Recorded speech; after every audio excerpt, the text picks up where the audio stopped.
Dire qu'il y a des gens qui pensent piloter leur vie, mais ces personnes-là fument, prennent des médicaments, boivent de l'alcool, et pourtant ils pensent quand même qu'ils font les choses consciemment. Ils ne comprennent pas qu'ils sont pilotés par le subconscient.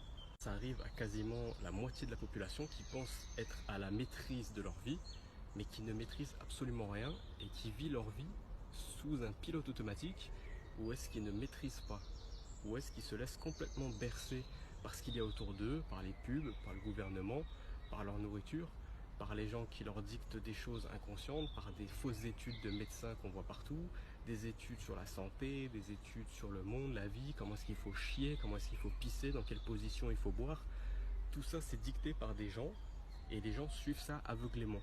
Et ces mêmes gens vont rejeter vos conseils tant que ça n'a pas été breveté, tant que les autres ne le font pas, tant que les choses ne deviennent pas virales. Les personnes vont constamment rejeter ce que vous dites. Ils pensent que vos conseils leur sont inutiles parce qu'ils pensent que un jour ils vont y arriver, qu'un jour ils vont le faire quand ils le veulent. C'est pour ça que par exemple dans la musculation, on entend beaucoup de gens qui disent ah ouais t'as vu, si je commence la musculation j'aurai un bête de physique et tout. Et ouais d'ici 6 mois même pas. Mais ces gens-là en fait jusqu'à la fin de leur jour ils font pas de muscu. Ou les gens qui veulent arrêter de fumer. Ouais j'arrêterai de fumer quand je voudrais, t'inquiète, avec la volonté. Ces gens-là ne s'arrêtent jamais de fumer.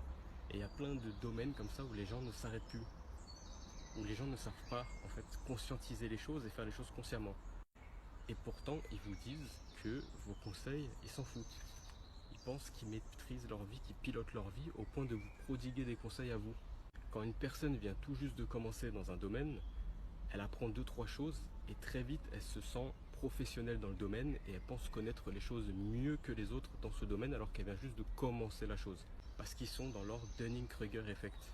Cet effet Dunning-Kruger, on y est tous victimes, c'est-à-dire que chacun pense être à la maîtrise de sa vie. Quand on dit à quelqu'un tous ses défauts, tout ce qu'il fait de bon ou de mal, la personne va constamment remettre en question ce qu'on lui dit. Ce qui est tout à fait normal chez les humains puisqu'on ne veut pas avoir tort. Mais cet effet, elle donne ce qu'on appelle de la névrose. Ça veut dire qu'il y a des personnes qui pensent qu'ils sont bien, qui font des choses bien alors qu'ils les font mal et ne se remettent pas en question parce qu'ils pensent que dans leur vie tout est maîtrisé à 100%. Ils oublient que le subconscient existe et qu'on ne maîtrise pas sa vie à 100%. C'est pour ça que Socrate disait la seule chose que je sais c'est que je ne sais rien. Parce qu'il savait qu'il n'est pas en pilote à 100% dans sa vie, mais qu'il est plutôt en pilote automatique et qu'il ne maîtrise pas à 100% tout ce qu'il fait dans sa vie.